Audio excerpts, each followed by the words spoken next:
नमस्कार, NB news देख रहे हैं आप और मैं हूं आपके साथ हितेंद्र। राजधानी लाइव में आप सभी का स्वागत है।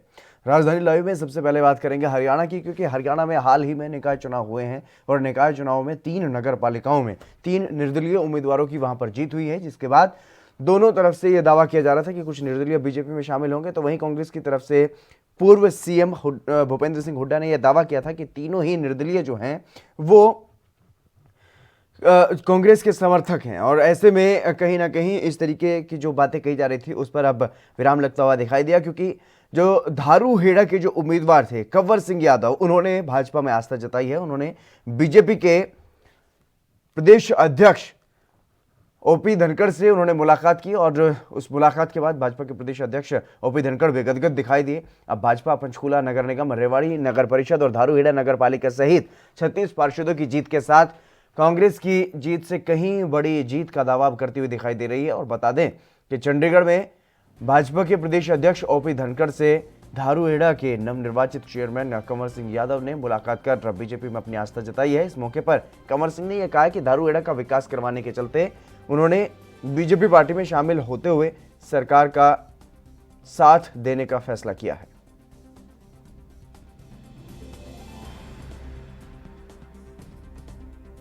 कंवर सिंह लास्ट सरपंच हूँ धारूहेड़ा का, और 10 साल मैंने कोई चुनाव नहीं लड़ा। मैंने जो भी 2.5 साल में कार्य किए वो पब्लिक के बीच में रहे। आज फिर जनता ने मुझे चेयरमैन पद पे नियुक्त किया और मैं काम करना चाहता हूँ, पब्लिक के काम और गांव का विकास करना चाहता हूँ। आज मैं भाजपा पार्टी में निर्दलीय चुनाव लड़ा था और आज मैं भाजपा पार्टी से मिलकर अपने गांव के विकास करना चाहता हूं। आदरणीय हरियाणा के अध्यक्ष भाजपा के श्री ओम प्रकाश धनखड़ जी से मेरी अभी मुलाकात हुई है। उन्होंने मुझे आशीर्वाद दिया है और उन्होंने कहा है भाई आप काम करो, हम आपके साथ हैं। और मैं उनका आशीर्वाद लेने के बाद मैं चाहता हूं कि मेरे गांव का विकास हो और जनता के काम हो। इसी उम्मीद पे मैंने आज भाजपा से अपना आशीर्वाद लिया है। नहीं, वो केवल आकर मिले हैं और उन्होंने अपनी इच्छा व्यक्त की है पार्टी प्लेटफार्म पर। उसका जब कोई वक्त आएगा तो उस नाते से विचार करेंगे। मतलब कल चंडीगढ़ में भूपेंद्र सिंह हुड्डा नेता विपक्ष प्रेस कॉन्फ्रेंस कर रहे थे। उन्होंने यहाँ तक दावा किया कि उकलाना में जो जीते हैं या धारूहेड़ा जो जीते हैं, सांपला जो जीते हैं, तमाम जो निर्दलीय हैं वो कांग्रेस से जुड़े हुए हैं और हमारे समर्थित हैं। देखिए, ऐसे दावे जो है वो बाद में व्यक्ति को कहीं ना कहीं हास्यास्पद स्थिति में खड़ा करते हैं। सच ये है कि उनकी पार्टी केवल 1 सीट जीती है और जो 1 सीट जीती है उस सीट के बारे में भी सोनीपत के लोगों को जरूर पूछना चाहिए कि हुड्डा साहब के नेतृत्व में सोनीपत के लोग बता देंगे कि कैसी जीत हुई है।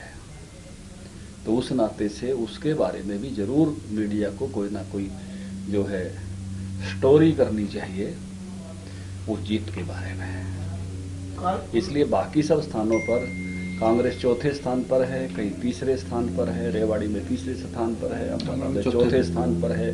कांग्रेस की बहुत दुर्गति हुई है और बाकी स्थानों पर उनके जो दावे हैं वो समय के साथ आपके सामने आ जाएंगे। अभिषेक तक्षक हमारे संवाददाता हमारे साथ जुड़ गया अधिक जानकारी के साथ। अभिषेक, क्या कुछ जानकारी है इस पूरे मामले को लेकर के, क्योंकि जिस तरीके से ये चुनाव हुए उसमें जो निर्दलियों की जीत हुई उनके सामने बीजेपी जेजेपी गठबंधन के उम्मीदवार जरूर थे, उसके बावजूद जिस तरीके से निर्दलियों की जीत हुई तो उसमें यह कहा जा रहा था कांग्रेस की तरफ से कि वो कांग्रेस के समर्थित उम्मीदवार थे जो निर्दलीय जीते हैं।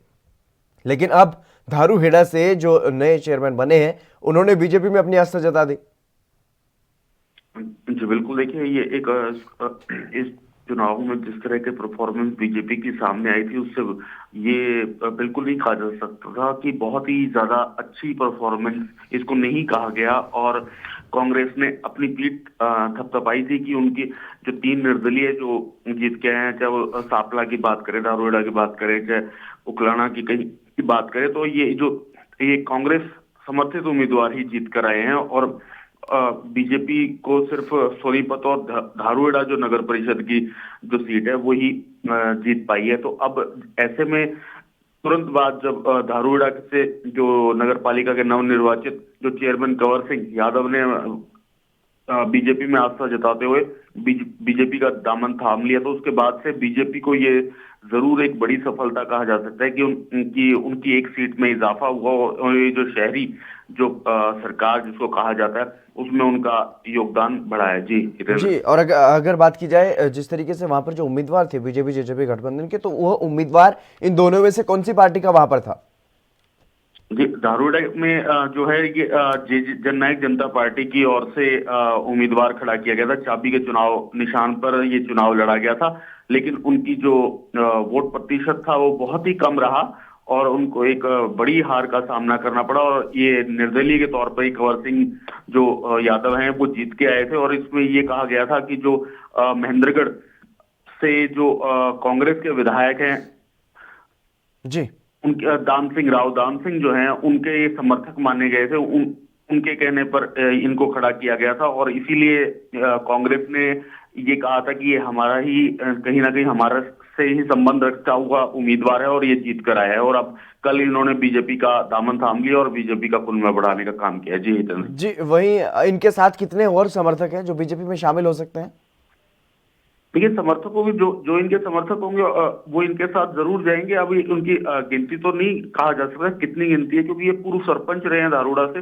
तो अब उनके जो समर्थक है जो उनके साथ जो लगातार खड़े रहते हैं वो जरूर बीजेपी में शामिल होंगे या बीजेपी में उनकी आस्था जागेगी। जी, और वहीं कांग्रेस की तरफ से कोई प्रतिक्रिया इस मामले पर? इस मामले में अभी तक कांग्रेस की कोई प्रतिक्रिया नहीं आई है। जैसे ही जो बड़े नेता हैं कांग्रेस के हमारे संपर्क में आएगा उनसे इसके बारे में जरूर पूछा जाएगा कि कांग्रेस ने इन उम्मीदवारों पर अपना समर्थित उम्मीदवार के तौर पर देखा गया था और उस बयान के तुरंत बाद ही अगले दिन इन्होंने बीजेपी में शामिल हुए और उसका जो इन्होंने बड़ा आरोप लगाया कि कांग्रेस में इनका कोई प्रभाव नहीं था, कांग्रेस में कोई पद नहीं दिया जाता था, सिर्फ दरी बिछाने तक ही सीमित रखा गया था। छोटे छोटे मतलब जिम्मेदारी है जो नाम मात्र जो जिम्मेदारी है कि अपनी प्रेजेंस दिखाने तक ही बस ये सीमित रहे। तो इसलिए अब धारूहेड़ा क्या जो विकास की जो बात है उसको आगे लेते हुए इन्होंने बीजेपी का दामन थामा और सरकार के साथ गए। जी बिल्कुल अभिषेक, तमाम जानकारी देने के लिए बहुत शुक्रिया आपका। तो लगातार जिस तरीके से किसान आंदोलन का असर देखने को मिला और निर्दलीय उम्मीदवारों की जीत हुई हरियाणा निकाय चुनाव में, और उसमें से अब जो जीते हुए उम्मीदवार हैं वो बीजेपी में शामिल होते हुए दिखाई दे रहे हैं, जिनमें से एक धारूहेड़ा से जो निर्दलीय उम्मीदवार जीते थे उन्होंने बीजेपी में अपनी आस्था जता दी है। चलिए बढ़ेंगे अगली खबर की तरफ। नए साल में छत्तीसगढ़ की अगर बात की जाए तो बस्तर मालेवाही के लोगों को नया पुलिस थाना मिला है, जो कि सुरक्षा के लिहाज से बहुत महत्वपूर्ण है। बस्तर संभाग के दंतेवाड़ा जिले के सरहदी गांव मालेवाही में बस्तर आईजीपी सुंदरराज के हाथों मालेवाही थाने का शुभारंभ करवाया गया। नक्सलगढ़ में खुले इस थाने से नक्सलियों पर लगाम लगेगी और थाना खुलने से नक्सल गतिविधियां समाप्त होने की उम्मीद है। इस थाने के अंतर्गत आने वाले क्षेत्रों में पुलिसिंग बढ़ेगी और जिससे गांव वालों को अतिरिक्त सुरक्षा मिलेगी। इस इलाके के 13 गांव ऐसे हैं जहां के लोगों को इसका फायदा मिलेगा। पहले बस्तर के मारडूम थाना क्षेत्र का ये हिस्सा था, वहां पर पहुंचने का रास्ता अति दुर्गम था और अधिक समय भी वहां पर पहुंचने में लगता था। अब बस्तर पुलिस ने नक्सलवाद के खात्मे की तैयारी कर ली है। नारायणपुर के सरहदी इलाके में बसा यह गांव हमेशा से ही नक्सल प्रभावित रहा है। गांव बारसूर इंद्रावती नदी के पार बसा हुआ है। पहला पुलिस थाना जो खुला है मालेवाही नाम से इसे खोला गया है। इंद्रावती और गुजरात नदी के आसपास आने वाले जो 13 गांव हैं जिसमें मालेवाही, बोदली, कचेनार, एड़पुन, टेटम, पावेल, पुष्पाल, फलेपाल, हड़ेकोडेर, पीछेकोडेर, अमलीधार और कचेनार के लोगों को इससे काफ़ी फ़ायदा होगा। पहले इनको यहाँ से मारडूम 45 किलोमीटर घूम के जाना पड़ता था। इस कैंप के खुलने से ग्रामीणों में पुलिस पे भरोसा बढ़ेगा और इसी वर्ष 2021 में हमें पूरी उम्मीद है कि पल्ली बारसूर रोड को पूरी तरह से जोड़ा जाएगा और ये सारे गांव जगदलपुर से, दंतेवाड़ा से और नारायणपुर 3 जिलों से जुड़ पाएंगे। एक थाना स्वीकृत किया गया था, उसी थाने का आज हम लोगों ने इनॉग्रेशन किया, जिसमें आईजी महोदय सुंदरराज सर स्वयं उपस्थित हुए हैं और दंतेवाड़ा एसपी और जिला पंचायत सीओ बस्तर और सीआरपीएफ के डीआईजी साहब सभी अधिकारी यहाँ मौजूद थे। सभी इसमें 12 गांव जो हैं मारडूम थाना क्षेत्र में जो पहले पड़ते थे वो अभी मालेवाही थाना में आएंगे और यहाँ के लोगों के लिए निश्चय ही आज नववर्ष के दिन बहुत बड़ी सौगात शासन की तरफ से मिला है और जो उनको 45 किलोमीटर दूर जाना पड़ता था मार्केट में, अब अपने छोटे बड़े कामों के लिए उनको उनकी समस्याएं यहाँ मालेवाही में भी सॉल्व हो जाएंगी, हल हो जाएंगी। और अभी हम लोगों ने यहाँ पे क्विक एक्शन प्रोग्राम भी रखा है और गाँव वालों से हम लोगों ने बातचीत भी किया है। निश्चय ही आने वाले समय के लिए ये मालेवाही थाना विकास के लिए काफ़ी सफल साबित हो। SD राज हमारे संवाददाता हमारे साथ जुड़ गए अधिक जानकारी के साथ। SD राज, क्या कुछ जानकारी है, किस तरीके से ये नक्सल प्रभावित क्षेत्र है और क्या कुछ अब फायदा इस थाने का मिलने वाला है लोगों को? जी, मैं आपको बताना चाहूँगा, जैसे कि आपको पता ही होगा कि बस्तर घोर नक्सल क्षेत्रों में जाना जाता है और बस्तर के बहुत सारे ऐसे अंदरूनी क्षेत्र हैं जहाँ पे सड़क, पानी, बिजली ऐसे बहुत सारी सुविधाएं उपलब्ध भी नहीं है। ऐसे जगहों पे नक्सलियों की गढ़ होने के कारण ऐसे जगहों पे सुविधा उपलब्ध नहीं होती है और ऐसे जगहों पे जाकर बस्तर IG सुंदर राजन P और बस्तर पुलिस अधीक्षक जगदलपुर बस्तर SP और दंतेवाड़ा SP ने जाकर वहाँ पे मालवाही क्षेत्र एक नक्सल क्षेत्र माना जाता है, वहाँ पे जाकर वहाँ पे थाना का उद्घाटन किया। 9 वर्ष के उपलक्ष्य में वहाँ पे जाकर थाना का उद्घाटन किया और ये जो क्षेत्र है यहाँ के 12 गांव इस थाना के अंतर्गत आएंगे और ये 12 गांव जो है कि माडुम थाना क्षेत्र में जाता था। माडुम थाना इस गांव से 40 किलोमीटर दूरी में था और 40 किलोमीटर दूर जाकर इनको कोई मामला होता था तो वहां पे जाकर शिकायत दर्ज कराना पड़ता था। अब इन 12-14 गांव वालों को सुविधा मिल गई है कि मालवाही थाना अगर खुल जाता है तो यहाँ पे खुलने के बाद यहाँ पे जब थाना खुल जाएगा तो यहाँ पे आके थाना में कंप्लेंट करने में या सुविधा बहुत ज्यादा बढ़ जाएगी। इस क्षेत्र में ऐसे काम होने से गांव वालों में उत्सुकता और या नक्सल गतिविधियों को लेकर जो भय था वो कम होना नजर आ रहा है। जी, लेकिन जिस तरीके से ये नक्सल प्रभावित क्षेत्र रहा है और ऐसे में क्या यहाँ पर जरूरत थी इस थाने की या फिर सुरक्षा के लिहाज से ये थाना जो है वो बनाया गया?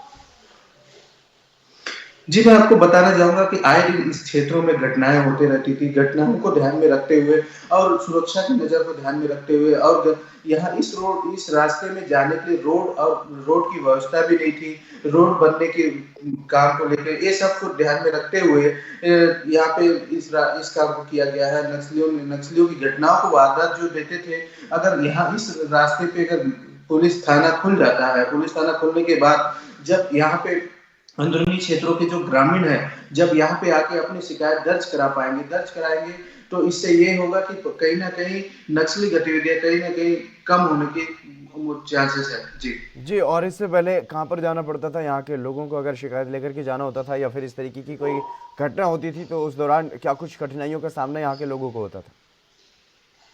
जी, मैं आपको बताना चाहूंगा, जैसे कि जो 12 गांव है यहाँ के कोई भी शिकायत दर्ज कराने के लिए जब 40 किलोमीटर जाना पड़ता था तो 40 किलोमीटर जाने से पहले ही आदमी सीधा मना कर देता था उतना दूर जाने का, क्योंकि सबसे पहली बात सड़क की व्यवस्था नहीं थी। सड़क की व्यवस्था नहीं होने के कारण आदमी वहां पे कोई भी शिकायत करने जाना चाहता ही नहीं था और इतने दूर जाने का कोई मतलब ही नहीं था उनको जाके वहां पे शिकायत करने का। जब 40 किलोमीटर पहले इनके क्षेत्र में जब थाना खुल गया है तो गांव को उत्सुकता भी देखने को मिली और जब IG सुंदर राजन P जब वहां पे गए थाना के उद्घाटन करने के लिए तो गांव के कुछ लोगों को बुलाया गया, उनसे उनकी समस्या पूछी गई और उनके मेडिकल के बारे में मेडिकल की समस्या पूछा गया और वहां के गांव के कुछ बच्चों को बुलाकर 9 वर्ष के लिए केक भी काटा गया। केक काटकर उत्साहित से पुलिस थाना का उद्घाटन किया गया। जी बिल्कुल, तमाम जानकारी देने के लिए बहुत शुक्रिया आपका। तो लगातार जिस तरीके से जो नक्सल प्रभावित क्षेत्र है वहाँ पर लगातार सुरक्षा बलों की तरफ से इस तरीके की कार्रवाई की जा रही है ताकि नक्सलवाद को पूरी तरह से खत्म किया जा सके।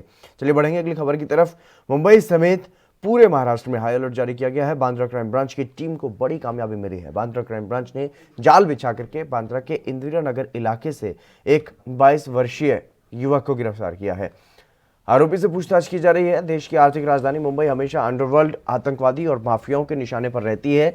यही वजह है कि मुंबई पुलिस समय समय पर जाल बिछाकर ऐसे लोगों को हवालात की हवा खिलाती है। बावजूद इसके इन लोगों के हौसले टूटते नहीं बल्कि बढ़ते ही जाते हैं। दरअसल पुलिस को गुप्त सूचना मिली थी कि बांद्रा के इंदिरा नगर पाइपलाइन इलाके में 22 वर्षीय युवक अवैध असले की तस्करी करने वाला है। पुलिस ने बड़ी ही सूझबूझ के साथ डीसीपी अकबर पठान के नेतृत्व में छापेमारी की। कई तमंचे सहित जिंदा कारतूस भी वहां से बरामद किए गए। आरोपी को भी धर दबोचा गया। और इसके अलावा अगर बात की जाए तो फिलहाल पूरे मामले में विभिन्न धाराओं के तहत मामला दर्ज कर पुलिस बारीकी से पूरे मामले की जांच कर रही है। आरोपी ने अब तक 3 तमंचे, एक स्टेन गन, जिंदा कारतूस का गुनाह जो है वो कबूल किया है और इसके आगे की कार्रवाई में पुलिस जुटी हुई है ताकि छानबीन कर आगे इस बात की जानकारी हासिल की जा सके कि किस तरीके से ये आरोपी हथियारों की तस्करी करता था। 31 दिसंबर 2020 के शाम को मुंबई शहर में एक व्यक्ति फायर आर्म्स साथ में लेते हुए यहाँ पे उसकी बिक्री करने के लिए आ रहा है। इस तरह की गुप्त सूचना जानकारी यूनिट 8 क्राइम ब्रांच यहाँ के पीआई महेश तोगरा और इनको मिली थी। इसके तहत निर्मल नगर पुलिस स्टेशन के इलाके में यूनिट 8 के पीआई इंचार्ज इन्होंने उनके टीम के साथ में एक रेड का आयोजन किया था। वहाँ पे बैंड्रा टर्मिनस के रोड पर आने की खबर के अनुसार एक रेड आयोजित किया था। उसके अनुसार एक युवक हाथ में पिशवी लेके वहाँ पे आया था। उसके तहत जब उसको रोका गया, उसकी लीगली उसकी जब झड़ती ली गई तो उसके पास से एक कार्बाइन, दो मैगज़ीन, 3 पिस्तल, उसके 3 मैगज़ीन और 15 राउंड इस तरह का फायरआर्म्स बरामद हुआ, जिसके चलते निर्मल नगर पुलिस स्टेशन में अपराध दर्ज किया गया। जब उसको हिरासत में लेके उसकी पूछताछ की गई तो उसका नाम प्रहलाद एलियस प्रवीण बोर्डे इस तरह से पता चला है और वह मध्य प्रदेश का निवासी। मुरारी सिंह हमारे संवाददाता हमारे साथ जुड़ गए अधिक जानकारी के साथ। मुरारी, क्या कुछ जानकारी फिलहाल सुरक्षा बलों की तरफ से जिस तरीके से इसे गिरफ्तार किया गया एक आरोपी को जो अवैध असले की तस्करी जो है वो करता था, अब इस बारे में क्या कुछ जानकारी मिल पाई है? किन लोगों को ये जो हथियार है वो भेजे जाते थे या कहाँ से लिए जाते थे?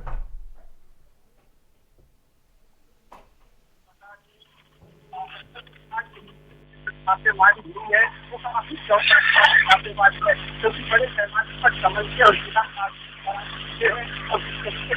अब तक मालूम क्या है आरोपी तरीके से असलहों की जो है सप्लाई कर चुका है और तमाम और सवाल है जिसे जानने के लिए क्राइम ब्रांच की टीम से रिमांड पर ली है और इन तमाम सवालों को जानना चाहते हैं जो ये असलहा आया था, किसने मंगाया था, किसने आया हुआ था और कौन कौन से लोग शामिल है, ऐसे तमाम सवालों से जवाब के लिए क्राइम ब्रांच से रिमांड में ली है। देखना होगा कि क्या कुछ और सच्चाई निकल कर बाहर आ पाती है।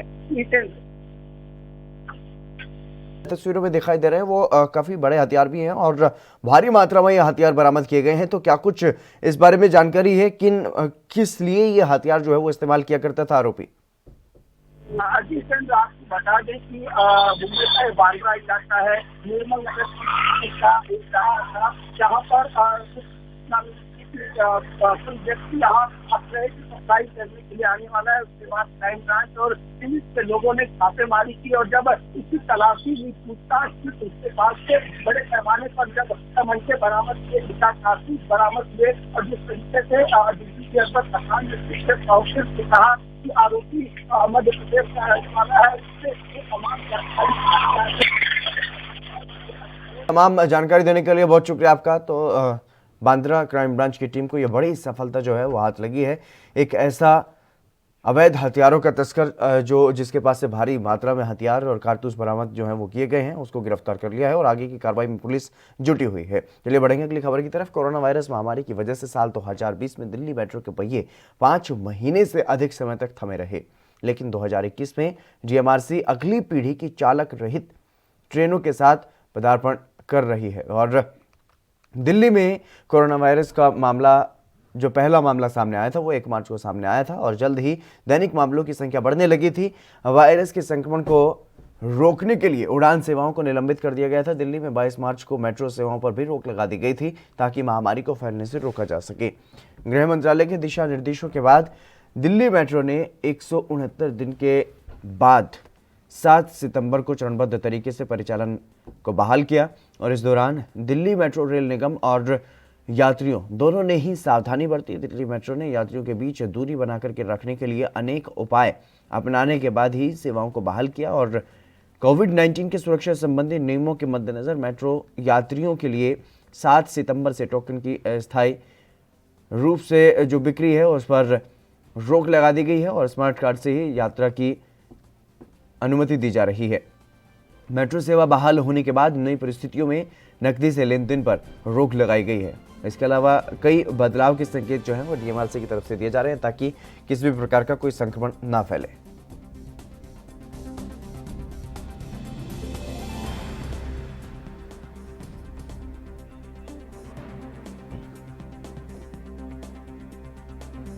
राजीव तिवारी हमारे संवाददाता हमारे साथ जुड़ गए अधिक जानकारी के साथ। राजीव, क्या कुछ जानकारी है दिल्ली मेट्रो को लेकर के, किस तरीके के बदलाव के संकेत जो है वो मिल रहे हैं? जिस तरीके से कोरोना महामारी के चलते के मेट्रो की जो रफ्तार थी वो कहीं ना कहीं थम चुकी थी, क्योंकि 1 मार्च को जो सबसे पहले जो भारत के अंदर कोरोना पेशेंट का मरीज मिला था वो कहीं ना कहीं पूरी स्थिति को बदल चुकी थी। बात करें जिस तरीके से 22 मार्च को लगातार कहीं ना कहीं जो मेट्रो की लाइफलाइन थी वो बंद हो गई, यानी कि एयरलाइन थी वो बंद हो गई, तमाम जो सुविधाएं थी वो जरूर बंद हो गई थी, मगर अब कहीं ना कहीं मेट्रो सेवाएं यानी कि दोबारा से चलना स्टार्ट हुई हैं और कहीं ना कहीं जो अब कह सकते हैं मेट्रो की जो लाइफलाइन और बदलती चली जा रही है, क्योंकि मेट्रो लाइफलाइन अपने आप को बदल रही है और जनता को और ज्यादा सुविधा देने की कोशिश कर रही है। मगर बात करें जिस तरीके से अब चालक रहित मेट्रो ट्रेन जो चलाई गई हैं वो कहीं ना कहीं अब दिल्ली की जनता को काफी हद तक सहायता देगी, क्योंकि इसके अंदर ड्राइवर नहीं है, सिर्फ कंप्यूटराइज तरीके से ही सारी चीजें चलेंगी और ये काफी बड़ी ट्रेन है, लगभग कह सकते हैं इसके अंदर काफी यात्री आ सकते हैं। मगर जिस तरीके से अब ये सेवाएं दी जा रही हैं वो कहीं ना कहीं राहत वाली बात है, क्योंकि जिस तरीके से मेट्रो की बात करें तो मेट्रो लाइफलाइन काफी हद तक यही कहा जाता है कि मेट्रो जो है वो दिल्ली की लाइफलाइन है। मगर आप जब सुविधाएं और ज्यादा बढ़ेंगी और कोरोना जैसी महामारी पर कंट्रोल होता चला जा रहा है और आज से कहीं ना कहीं ट्रायल कह सकते हैं जो वैक्सीन है वो चालू हो रही है और कहीं ना कहीं लगातार वैक्सीन मिलती रहेंगी लोगों को अब, तो कहीं ना कहीं काफी हद तक कह सकते हैं कोरोना जैसी महामारी से निजात मिलती नजर आएगी। और कहीं ना कहीं जिस तरीके से अब मेट्रो की जो लाइफलाइन है वो दोबारा से पटरी पर आनी स्टार्ट हो चुकी है और कहीं ना कहीं आप तरीके से निलंबित तरीके से मेट्रो सेवाएं चालू हो जाएंगी और लगातार सुविधाएं बढ़ती चली जाएंगी और जनता को भी राहत देने की कोशिश की जाएगी। जी बिल्कुल, लेकिन टोकन की बिक्री पर रोक लगाने की पूरी कोशिश है कहीं ना कहीं डीएमआरसी की दिल्ली मेट्रो की तरफ से। इस बारे में कहा जा रहा है कि जो टोकन दिए जाते हैं दिल्ली मेट्रो में यात्रा करने के लिए उन पर पूरी तरीके से रोक लगा दी जाएगी। देखिए बिल्कुल सही कहा आपने, एक चीज स्पष्ट है, सारा कुछ टेक्नोलॉजी तरीके से इस्तेमाल किया जाएगा। टोकन जो पहले कैश लिया जाता था वो नहीं मिलेगा, मगर तरीके से जो कह सकते हैं स्मार्ट कार्ड है उसका यूज होगा। तरीके से सारी चीजें एक कह सकते हैं एक संचालित रूप से चलाई जाएगी और हर तरीके को टेक्नोलॉजी के हिसाब से चलाया जा रहा है। मगर बात करें जिस तरीके से अब दिल्ली की जो मेट्रो की जो कह सकते हैं चालक रहित मेट्रो बनाई गई है वो कहीं ना कहीं एक दिल्ली के लिए नहीं बल्कि पूरे देश के लिए लाइफलाइन कहा जाएगा, क्योंकि इसके बाद और राज्यों के अंदर भी ये चलाई जाएंगी। मगर लगातार कोशिश ये की जाए डीएमआरसी की तरफ से कि हर तरीके से ये सफल रहे ताकि और किसी को दिक्कतें नहीं आए। मगर बात करें जिस तरीके से स्मार्ट कार्ड की, तो स्मार्ट कार्ड के द्वारा ही सारी चीजें मेंटेन की जाएगी, यहां तक कि जो टोकन की प्रक्रिया होगी वो भी बंद कर दी जाएगी।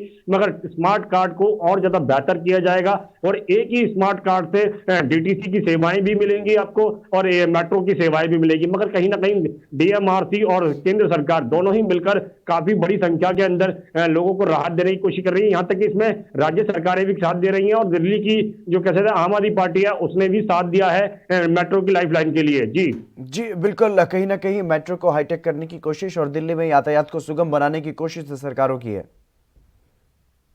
जी बिल्कुल सही कहा आपने, एक तरीके तो ये कह सकते हैं बिल्कुल मेट्रो को काफी हद तक हाईलाइट करने की कोशिश की जा रही है। यहाँ तक कि बहुत ज्यादा टेक्नोलॉजी बढ़ाने की कोशिश की जा रही है। इसके अंदर दिल्ली सरकार हो या राज्य सरकार हो या केंद्र सरकार हो, तमाम कोशिशें की जा रही है। डीएमआरसी लगातार इसके अंदर इजाफा करता नजर आ रहा है और यहाँ तक कि जो अब चालक रहित मेट्रो ट्रेनें चलाई जा रही हैं वो कहीं ना कहीं पीएम मोदी के द्वारा चलाई जा रही है, क्योंकि इसकी शुरुआत जो थी वो पीएम मोदी ने की थी और उसके बाद में राज्य सरकारों ने भी इसका साथ दिया। मगर बात करें आम आदमी पार्टी की जो दिल्ली की सरकार है वो भी कहीं ना कहीं इसका श्रेय अपने ऊपर ले रही है और कहीं ना कहीं डीएमआरसी के साथ साथ श्रेय लेने के साथ साथ कहीं ना कहीं वो जनता को भी श्रेय दे रहे हैं कि जनता ने कोरोना महामारी के अंदर काफी हद तक मेट्रो को अपने सुरक्षित रखा था और कहीं ना कहीं जो सोशल डिस्टेंसिंग का पालन किया था वो भी जनता ने किया था। तो कहीं ना कहीं जनता की भी सुविधाएं, जनता को सुविधाएं मिलेंगी और जनता ने ही सहयोग दिया था मेट्रो को इतना इस लेवल तक लाने के लिए। जी बिल्कुल राजीव, तमाम जानकारी देने के लिए बहुत शुक्रिया आपका। तो लगातार जिस तरीके से कोरोना महामारी का जो असर देखने को मिला हर सेक्टर में देखने को मिला, वही दिल्ली मेट्रो पर भी देखने को मिला और ये एक अवसर में बदलते हुए दिखाई दे रहा है दिल्ली मेट्रो की तरफ से। अब कोशिश ये है कि मेट्रो को हाईटेक किया जा सके। फिलहाल इस कार्यक्रम में बस इतना ही। आप बने रहिए ENB न्यूज़ के साथ।